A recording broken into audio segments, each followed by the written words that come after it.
This is WNEP TV 16, the news station. Now, Nolan Johannes, Karen Harch, Jack Ruland in Skycam 16, meteorologist Tom Clark with his backyard forecast, and Tim Carlson Sports. This is Newswatch 16. Good evening. It's do or die for Steamtown. Officials say if the excursions to the Poconos don't work, it could be the end of the line for the tourist attraction. Newswatch 16's Bob Reynolds tells us why. Steamtown crews are busy working on the antique railroad equipment, which will haul people from Scranton to Pocono Summit. Steamtown officials hope to tap some of the 8 million Pocono tourists and bring them to Scranton. For Steamtown to survive, we need riders. And the best place to go is to a tourist area, and that's the Poconos for us. There's no doubt that Steamtown's locomotives are huge, and some say the price of a ticket is pretty hefty too. For example, it'll cost a family of 4 approximately $69 for a round-trip ticket between Scranton and the Poconos. I think that's a little steep for a train ride. You know, you could take your kids, well, you could take them to an amusement park twice for that amount of money. But Steamtown officials disagree, saying the ticket price is in line with other rail museums, and people on vacation are willing to shell out that kind of money for entertainment. By train, for 4 people, that'd be a reasonable price. For 1 or 2, that'd be too much. It would be impossible to support a museum this size, the type of museum we are, a railroad museum, based on, we'll say, strictly the population of the city of Scranton or Lackawanna County or even Lackawanna and Luzerne County. Now, Pocono Summit is at the other end of those tracks, and Newswatch 16's Valerie Devine spent part of her day there at that end of the Pocono-Steamtown connection. Bit by bit, piece by piece. With just a day to go to get this more than 70-year-old train station fixed up, last-minute preparations are running full steam ahead. Inside, the souvenirs in the gift shop are already in place. Outside, some last-minute painting and paving before the grand opening. To look around, you may wonder if all of this work will get done, but Steamtown officials assure me they'll be ready to roll. By Saturday, we will be, I would say, 90% ready for the public to come in. If you had seen what it looked like here a week ago, you would just really be very happy and pleased at the end results. The folks here at the train station aren't the only ones getting ready for the big opening day. Businesses all around this area are getting ready as well. In fact, one restaurant just down the street is expecting to double its business within the next 2 months. Johnny's restaurant in Pocono Summit normally only opens for dinner. Now they'll also open for lunch. And owner Alan Getty tells me he already has plenty of reservations from people booked on the trains. Well, right off the bat, we're guaranteed over 700 lunches that we have in different groups taking Steamtown from Scranton, the train, to here. Besides the extra business at Johnny's, hotels and resorts are also gearing up for crowds here at the Pocono Summit station.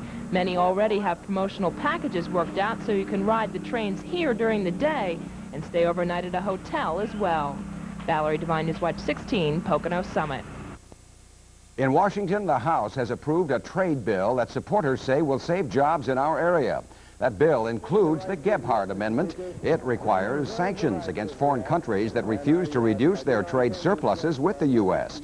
The bill now faces a rough road in the Senate. The president says he'll veto it if it includes the tough Gebhardt Amendment.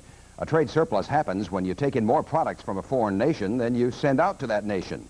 Imports have cut thousands of jobs in our area. Union officials say 1 in 4 textile workers have lost their jobs because of foreign-made clothes, as these workers did last year when Stelmar Manufacturing in Wilkes-Barre closed. The House vote on the whole bill today was not even close, but yesterday's separate vote on the Gebhardt Amendment was. 2 area congressmen are taking opposite stands on this issue. Congressman Paul Kanjorski voted for it.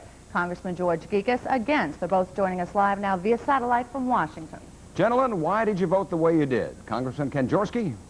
Well, Nolan, I think that we've talked enough to countries like Japan and those in the Asia area that have flooded our market with free goods, and they haven't responded to free trade, and now we have to demand fair trade. And the way to accomplish that is to send them a notice that we're going to force them and use against them everything that they use against us.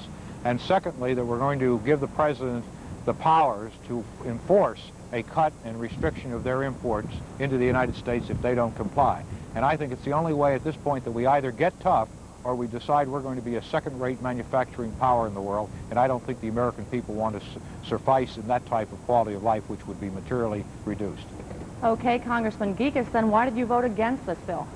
Because the things that Paul has outlined here as necessary in our actions and in our conduct towards our trading partners could have been accomplished without the Gephardt Amendment. The main bill that was produced before the amendment was introduced could have accomplished a lot of what Paul is saying. But the Gephardt Amendment went so far into protectionism, into direct attacks, to begin a trade war, as it were, with the other countries, that it would have cost American jobs in the long run. Congressman, thank you for taking time out from your busy schedules to be with us live tonight from Washington. We'll see what the Senate does in the next few days. Thank you very much. Thank you.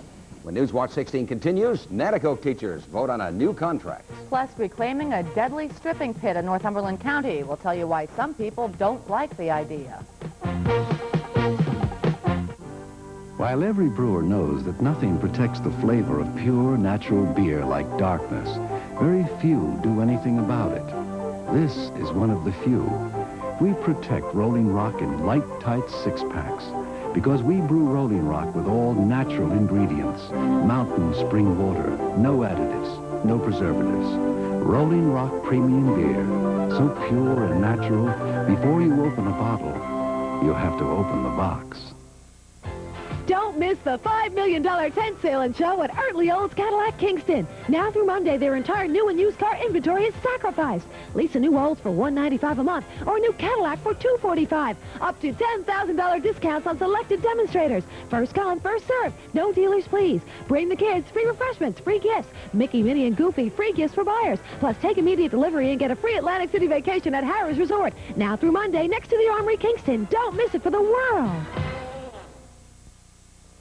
Should medical people in our area be using more lasers to help cure some of our ills? 200 health professionals came together today to learn more about laser therapy. The conference featured an area surgeon using lasers to remove lung cancer tumors on patients having trouble breathing. The laser is one more tool that the surgeon has at his disposal. It is no panacea. Most of the patients in whom I use the laser have had other types of treatment, such as radiotherapy or chemotherapy. The laser conference, sponsored by Wilkes-Barre General Hospital, featured exhibits on exactly how lasers are being used in medicine today. The state is spending $200,000 to reclaim an old strip mine area of Northumberland County. The idea is to make the 24-acre site safe and beautiful. But as Newswatch 16's Bob Costantini reports, not everyone in the Mount Carmel area thinks that work is a good idea. Tons of fill dirt are pushed into a stripping pit in Mount Carmel Township. No one has mined here for 40 years. The site along Route 54 is an eyesore. But motorcycle enthusiasts who come to the scene often let workers know they are unhappy. They are now when they see what's happening to their playground here, of course, yeah. But we try to tell them it's for their own safety, but they'd rather take the chance. Officials say easy accessibility of the pit and surrounding dirt roads have made this part of Mount Carmel Township popular with dirt bikers. In October 1984, Donald Hatzel Jr. of Shamokin tried to jump a bike down along the side of the steep pit. Rescue crews could not save him. He had broken his neck when the bike hit a rock and flipped. That and many minor accidents in recent years prompted township officials to call for state work on the pit. Dennis Cosentino of nearby Culpmont, an avid amateur dirt bike racer, often joins hundreds of others at the site on weekends. Good to go practice for my race, and right now that they're filling it in, I can have nowhere to go ride, nowhere to practice, and we just kind of have to go further back in the bush, and if something happens to anybody, they're going to be back further in the bush, and they get hurt, there ain't going to be nobody there to find them. Cosentino credits the hills in and around the pit for helping him win a room full of trophies. He knew the biker who died in '84, but says he and most other riders do not try to jump over the pit edge. DER has also filled in several vertical mine shafts at the site and will eventually level the land. But it's this pit, soon to be filled in, which will be sorely missed by some, gladly forgotten by others. Bob Costantini, Newswatch 16, Mount Carmel Township, Northumberland County. Teachers in the Nanticoke School District have voted on a contract offer that could finally end a long contract dispute. Newswatch 16's Joe Ducey is live now at Alden. Joe, what happened? Well, Karen, it was close, but after about an hour of meeting here in Newport Township, Nanticoke teachers voted to ratify the tentative contract agreement that was reached Tuesday of last week. Now, union leaders wouldn't say exactly what the vote was, but they did say they weren't really happy about it. They say it still makes them one of the lowest paid districts in the area. However, this does hopefully end 1.5 years of trying to work out an agreement for this contract, this current year rather. They say hopefully because the board still has to ratify it. That should come in the next week or two. Its attorney is still studying the agreement. Now, even if the board does ratify the contract, the two sides will have to continue talking about the coming years. Some provisions have been worked out, but the questions of salaries still has to be answered for the next 4 years. Joe Ducey, Newswatch 16, live in Newport Township. Karen, Nolan. Thank you, Joe. The Weather Watch is next with Chief Meteorologist Tom Clark. And Tom is studying his chart. What's ahead for the weekend? Well, I don't think it's going to hit 80 this weekend. But when we come back, I'll tell you when I think it might rain this weekend. Now, you're watching Newswatch 16 on WNEP TV. We're proud to serve Hughstown and all of Luzerne County. If you made your deal on your Toyota, you got it. If not, don't wait. Want to save with low monthly payments on Toyota's lowest priced cars and trucks? You got it. Want limited edition trucks with up to $650 in options free? You got it. Toyota sells more models than any import car, truck, or van, and your Toyota dealer's got them all. And he's going to sell them all by this weekend. So get to your Toyota dealer, make your deal, and you got it. And it's time to get caught up on some of our homework. Time to acknowledge and to congratulate some winners of the Newswatch 16 News Game. This current events class at Mount Carmel Area High School won last week for their first time. Newswatch 16's Bob Costantini stopped by to congratulate teacher Phil Gergen and his first period Mount Carmel class. Newswatch 16's Mike Stevens was also praising News Game winners. Mike was at Holy Trinity School in Swyersville. The 8th grade class of teacher Barbara Modla won for the first time 2 weeks ago. Our congratulations to all of our Newswatch 16 News Game winners. All right, good job. Now, Tom Clark has that weekend forecast, Tom. Okay, Karen, thank you. Folks, as you can see, we still have kind of a gusty breeze blowing in the backyard tonight. Peak wind today up to 35 miles per hour, and temperatures tonight will be down into the 30s. Now, so far this month, we've had 4.5 inches of rain measured here in our backyard, and that is about 1.5 inches above normal. And it's hard to believe that May 1st is just a few hours away. Beginning tonight out in Northumberland County, my weather watcher Rick Purcell in Riverside tells me 60 at his place. Joe Fry up there in Thompson has 46. It's kind of cool. And Kim Schreck in Tannersville checks in with 60. Next, a view today of a few more apple blossoms, and they're down in Rockefeller Township, located south of Sunbury in beautiful Northumberland County. 52 out back now. The humidity is low, 35%. The wind is gusty out of the northwest. The average speed about 14 miles per hour, and the barometer is rising from 29.82. 53 the high here today, 41 below this morning. Normal high for now is 64. Sunshine and 70 1 year ago. The National Radar View, notice the northeast nice and dry, some scattered, I say widely scattered thunderstorms over the deep south and over the Rocky Mountains. But notice the batch of showers now breaking out over North Dakota and parts of Minnesota. And that's what has us a bit concerned for the coming weekend. Here's the National Satellite View, and it's just some scattered cumulus clouds over northeastern Pennsylvania at this hour. They should evaporate and dissipate over the next few hours as skies begin to clear later on tonight. There's the batch of showers up to the north. Now, we do have an intense storm north of Maine tonight. 72-mile-per-hour winds on top of Mount Washington today. They picked up 4 inches of snow up there at 6,200 feet above sea level in New Hampshire. This high moving east will give us a nice night tonight and a mostly sunny start for tomorrow, but these clouds will begin to spread east quickly. And so that is what's going to return to the weekend, the clouds. And maybe just a bit of rain could fall in parts of the state or the Commonwealth on Saturday, but Sunday looks to be the better of the 2 days this weekend. 92, the record high in Savannah today. A starry night tonight, the skies becoming clear. Due to the breeze that'll stay up, I don't expect any frost overnight tonight. The crescent moon in the west, and just to the left of the moon, the planet Mars. Should be able to pick that out. 33 in Forest City tonight. It's going to be cold up there. Hughstown, 36. The wind will be shifting to the west later tonight at 15 or less. Sunrise time for tomorrow, 6:02. Sun sets tomorrow at 8 p.m. So for the last night in April, it's going to be a clear night, 36 in the backyard. Some sunshine tomorrow, a nice sunny start. Then the high clouds will filter in the afternoon, and mostly cloudy tomorrow night, and mostly cloudy through Saturday. And I don't want to rule out maybe a quick shower Saturday morning. Sunday looks real nice, but it will be cool the latter part of the weekend. Okay, Tom, see you on the up. Okay. Thanks, Tom. The Sports Watch is next with Tim Carlson, and Mets pitcher Dwight Gooden speaks out for the first time since drug treatment. Plus, our sports star of the week, who may be one of the greatest in state history. Hi, Mr. Woody. How you doing? Not too good. Remember when I was in here last... He doesn't remember, Woody. September 30th. Yeah, I had a problem with my... Lower back.